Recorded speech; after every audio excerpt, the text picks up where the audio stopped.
First of all, thank you so much, Congressman Kinzinger and Congressman Crow. It is a real honor to be talking with you today about the importance of not just only welcoming Afghans into the United States, but really trying to think about what do we need to do moving forward.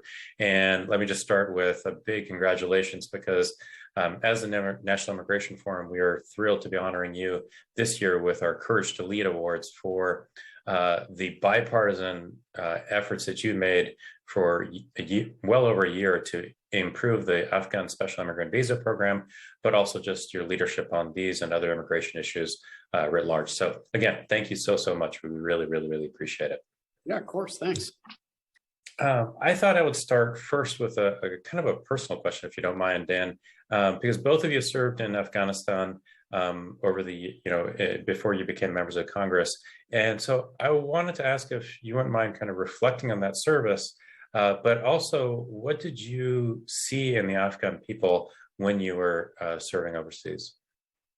Maybe Congressman Kinzinger, if you want to start us off here. Yeah, thanks. And again, thanks everybody. It means a lot and appreciate it. So look, I did some stuff in Afghanistan. Most of my military service was Iraq. I remember particularly though going to Afghanistan, as a member of Congress. This was right around, I'm going to say 2012 now, but going out in Mazar-e-Sharif, where my unit was actually based at the time. And, you just see people. I think one of the things that stood out to me the most in my discussions, whether it was me being there militarily or as a congressman, was this is not, there's a perception that, any country we're involved in is somehow a radical country. And what you realize is the Afghan people are not radical. In fact, the younger generation, particularly, there's great hope for the future of Afghanistan at that time. And you recognize that, the narrative that says we're an occupying power and every occupying power fails, the Afghan people didn't see it that way. They saw it as the United States being a partner and NATO being a partner. But I think probably for this question, the most important thing is just seeing the heart of the people and recognizing that these are the exact kind of folks, frankly, that we would consider very strong allies to the United States. I would echo that. I mean, first off, I thank you to the National Immigration Forum for having us here and for recognizing this work and for the award. And I think, both Adam and I think that this is obviously an award on behalf of a broader coalition. We worked with the Honoring Our Promises Working Group, a very broad group of folks who have been working on immigration for decades and the SIV programs, both Iraq and Afghan, long before I arrived in Congress, to whom I owe a debt of gratitude that have established a foundation that we've been working from. But Adam's absolutely right. And, one of my biggest impressions, I was an Army Ranger in 2004 and 2005 when I did my combat rotations there. And one of the things that always just struck me, and it was the same in Iraq, is just how people are people, right? We have this sense that somehow people are different from one another, but they're really not.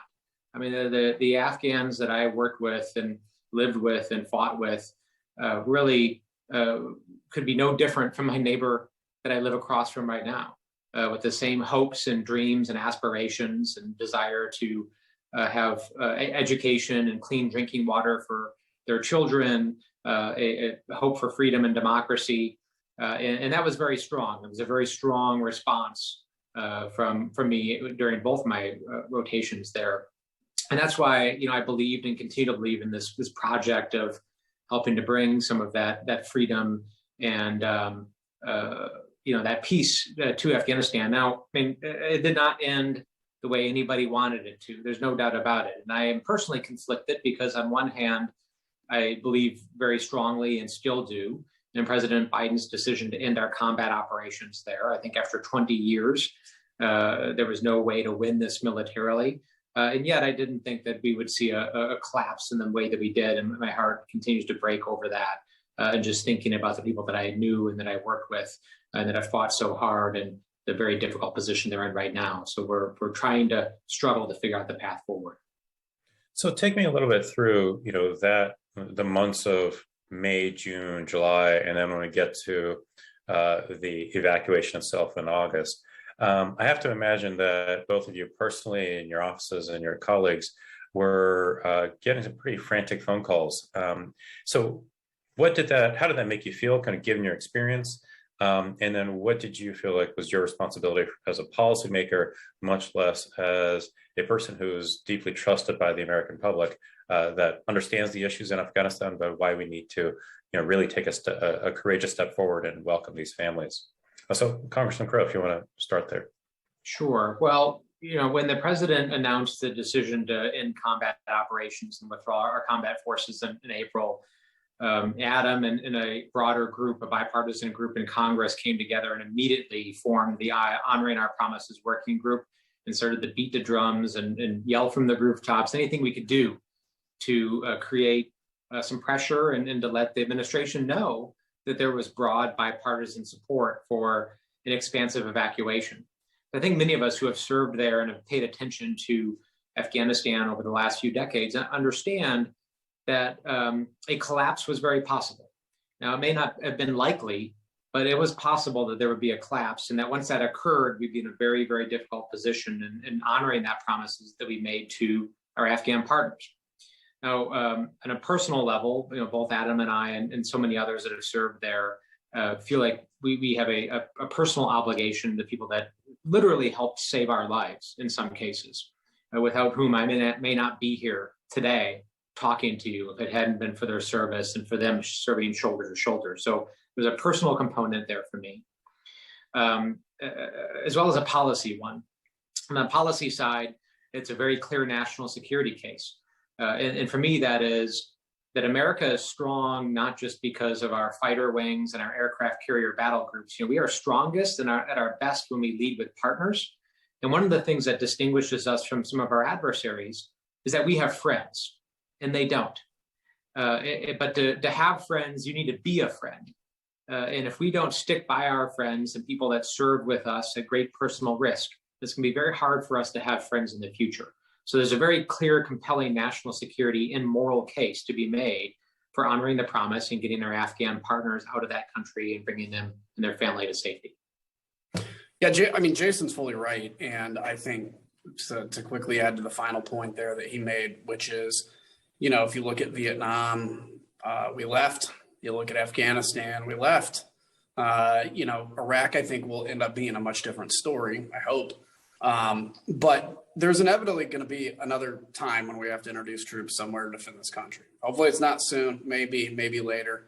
But when we're trying to win over the hearts and minds of the locals, this is important. Unfortunately, I don't think it's going to give us a lot of moral authority. And I'll tell you, when this started happening, I was Jason and I worked together a lot on this. We have a different view on the war. I actually believe that the prior president was wrong for negotiating an exit, and we were wrong for executing that exit. But, I think there was a real sense of frustration because a lot of us on both sides of the aisle in this working group understood that a collapse was, I actually thought it was pretty much inevitable. And we had to be on the horse now to get our friends out. And we reached a lot of frustration with the State Department and others. And it seemed like they weren't taking this seriously at one point. I think they were shutting down interviews to COVID, and you're sitting here looking, going, yeah, COVID's a big deal. Maybe you can do it at a distance, but this is serious. And I think the other feeling was truly a bit of helplessness. When you're in the government, as Jason and I are in this position, to still not be able to move some of those levers and, have to go to the press to try to reach that audience it's a tough feeling. And then, of course, when the collapse happened, it was just heartbreaking. There's going to be some heroic stories come out of there, particularly these private groups that have stepped up and helped to evacuate people. But I'm still very heartbroken about this. And I think it's important to mention, too, there are still people there right now. So then what needs to, what's happening on the Hill, and then what needs to happen really in the months ahead, so that as we see these families, moving into communities across the country, how can their integration be facilitated so that, ultimately, hopefully they can, become U.S. citizens alongside, the folks that they worked with as members of the military? Yeah, look, I think it's a key question. So it's one thing to get people out of Afghanistan. Right. It's another thing to help with their integration. There's groups like No One Left Behind and a bunch of others out there, Operation Homecoming, I believe, even here in DC, that help to settle folks. Now, I think there can be no expectation that if somebody comes to the United States, they're going to, immediately be set up with a perfect house and a perfect car and everything else. There's going to be some struggle. But I think we need to make sure basic needs are taken care of. Opportunity is taken care of. I think to the extent there's any barriers to them getting jobs, particularly right now, we're sitting in a massive labor shortage. We should lift those barriers. So that's something Congress should look at as well. And then, of course, when we come to the longer term naturalization, longer term citizenship, I think, of course, it only benefits the United States to have a process in place for these folks to be full citizens of the United States. Because as we know, particularly even when it comes to business, I think something like 60% of new business startups nowadays are from immigrants. And that is important to the lifeblood of this country. And so I think taking somebody, we can talk about the broader immigration questions, but particularly in this case, those that have fought with the United States or family of those that have are exactly the kind of people we need to empower. If you think of, folks that are here from Laos or Vietnam during that conflict, you see an amazing amount of entrepreneurship and frankly, really positive benefits to the country. The other thing, lastly, quickly, is, we have to make sure we push back against attitudes of mistrust. That tribalism is a thing that exists very severely today in this country. It's actually the thing that tore Afghanistan apart.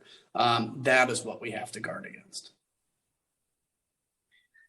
Yeah, I agree with so much of what Adam just said there. And, I think about that. I'm a linear thinker. So I think about the chronology of the challenge that we have and kind of the pipeline. And, number one, I'll say, there is a humanitarian disaster of fairly epic proportions brewing in Afghanistan right now as we head into a winter with a potential famine and a non-functioning government. I want to make sure that we empower NGOs and aid groups and others and provide resources to help the Afghan people, because they should not be the ones that are bearing the brunt of any of this suffering. And we obviously still have friends and a lot of people that we know that we don't want to suffer and we need to save them. And how we do that without empowering or propping up the Taliban, is obviously a major foreign policy challenge. But I think working with the NGO community, I think we can do that and do that properly. The second is how do we get folks out? And we continue to pressure the State Department and ask them, what is the plan to engage border countries to increase their mission capacity, to ensure that people can get overland to those bordering countries, and we can then process them in the missions. How are they going to change the SIV and the P1 and P2 programs to actually accommodate remote processing of those applications, actually change by rule those programs so that they can actually operate in the current reality? Because all of those programs are actually created with a construct, as you all know better than me, that doesn't apply anymore, given the fact we don't have boots in the ground and the Taliban now control the government. So we have to change that. We have to think boldly and creatively for a new model that will make sure that we can continue to get folks out. Working closely with Qatar and others that have presence on the ground to continue a commercial-based evacuation is going to be extremely important as well. So once we continue to do that, and we have a bill, the SAVE Act in Congress and the House, that's going to increase the SIV cap another 10,000. We increased it 8,000 in the Allies Act over the summer. So we want to bump that up another 10,000. We think that there is more than enough need that we need to increase that cap, as well as do some other streamlining that's necessary to expedite the processing of those. And then, as Adam indicated, making sure the resettlement goes well. We have to make sure that the benefits are there because these folks were brought under parole status, making sure they can convert to a more permanent status, LPR, with a pathway to citizenship is very important to me. And that they have appropriate benefits to resettle is extremely important. I represent one of the most diverse districts in the nation. Actually, I have over 150 languages and dialects spoken in my community. Almost 20% of my constituents were born outside of the country. And I take that obligation very seriously. We have a very big immigrant refugee population. And what I can tell you is that as a source of strength for my community, and we are better and we are stronger and we are economically more vibrant and more vibrant as a community because of the contributions of those refugees. And I'm going to continue to tell that story as we resettle our Afghan friends and partners, that this is going to be a positive for our country. These are patriotic folks who are going to make great Americans. Absolutely, I couldn't agree more. But one thing you mentioned, Congressman Kinzinger, is misinformation. So when you look back at 2013 and 2015 and the Syrian refugee crisis, so much of that was weaponized by forces both here in the States and globally to really create an anti-Muslim sentiment, and that very quickly moved to an anti-immigrant, anti-refugee sentiment. How do we avoid that happening in this case? It just feels like there are going to be forces that will try to weaponize the integration of Afghans into communities. So how do we avoid that? Man, if I tell you, I wish I had the answer to that, because I think that's, if you look at even the broader political problems, it's all related, which is this idea of tribalism, the idea of information flow, of course, all over the internet, much of which is untrue. One of my biggest frustrations, I've been in Congress since 2010, was what was being done. First off, the inaction in Syria, and secondarily, the weaponization of, the narrative. And so, yeah, I mean, I think a couple things. There are going to be members of Congress that eventually probably turn against this and use it as an opportunity to fundraise. Remind them of their own words when they tried to bludgeon Joe Biden with this, right? I think that's important. Secondarily, I think it's also incumbent on the community, the Muslim community, to step up as well and put out the good information that's true, right? The fact that not every Muslim, of course, is a terrorist, right? And I think there is nobody that can actually confront terrorism like actual Muslims that believe the truth about, their religion versus the extremism. So I think those are keys. But the reality is, I'm not going to sugarcoat it. I think it is going to be tough because there is significant financial incentives in fundraising to put fear in people's hearts. And part of the kind of feature of tribalism is you fear anybody that's different from you in a religion, looks different than you, speaks a different language, etc. I just look back to the history of George W. Bush after 9/11, making it very clear this is not a war on Islam. This is, in fact, a war against terror. We need that kind of re-inspiration again. Absolutely. Yeah, I don't have like Adam, no one has the secret sauce of how to combat this. I think we're trying to figure that out still, but I think a couple of things are going to be key. Number one, we can't have 50,000+ Afghan evacuees sitting at 8 military installations for the next 2 to 3 years. And one of the problems is, as we all know, the prior administration dismantled largely the refugee resettlement ecosystem. And we don't have the ecosystem and the pipeline that we had before. And now we have 53,000 folks who are at these bases, and we don't have as much of an NGO capacity for resettlement that we had years ago. So having to, build that airplane in flight, unfortunately, and reconstitute that ecosystem and that resettlement network is going to be extremely important, because if we have these folks sitting at bases for years, that's not going to look good. It's not going to fly for a lot of those communities. So getting them out into the community is really important, and getting them out fast. And then the second is humanizing these folks and having the local validators, I think, is really important, because this is not a debate that's going to be won or lost on cable news. This is not a debate that's going to be won or lost on social media. Now, where it's going to be won or lost is having local VFW halls and local American Legions, and have your local Afghan war vet down the street who who humanizes these folks and say, yeah, I served with these people. They're good people, and I feel like I have a personal obligation to help them. Now, if we can have those local validators and keep that bipartisan network in these veterans groups and others engaged over the long term, telling those stories, I think we'll be much better off. So my final question for you is, I guess my context here, number one, is that I think that the Afghan evacuation and the crisis that ensued helped Americans understand the role of our immigration system. So my question would be, how do we kind of capture Americans' attention to our nation's immigration system at this moment around this very, very important community of Afghan families and Afghans, and extrapolate that to the much larger need for reforms overall? Because I guess in my mind, we're meeting Americans where they are in terms of their interest and their care and their compassion for Afghans, but how do we help people see that the immigration system overall needs to be reformed? So Congressman Kinzinger, and then Mr. Crow. Yeah, it's a great question. And this has also been a great frustration is if you actually put out there the larger system and a comprehensive reform plan, 80% of Americans agree with it. You know, the idea that you're not going to deport, for instance, 14, 15 million people. So isn't it better to put them at the back of the line, make them pay a penalty, but give them an opportunity to be here and compete? At the same time, recognizing that border security is a serious issue and needs to be handled and dealt with. If you lay that out to people, 80% of them say yes. The problem is my party hangs on to border security as its chip. The Democrats hang on to legalization as their chip. And because we live in this massive mistrust, nobody gets anywhere. So I think the broader thing is to put out that message that recognizes both the need to legalize and also the need for border security. That is essential. And then moving forward, you can look at the subcategories of that, those here under temporary protected status, those like the Afghan allies, et cetera, and you can have broad reform. I think that is the key. Unfortunately, both sides retreat to their corners and don't give the other side their fair due. I think the only addition would be, I think we do a decent job of talking about the moral case for immigration reform.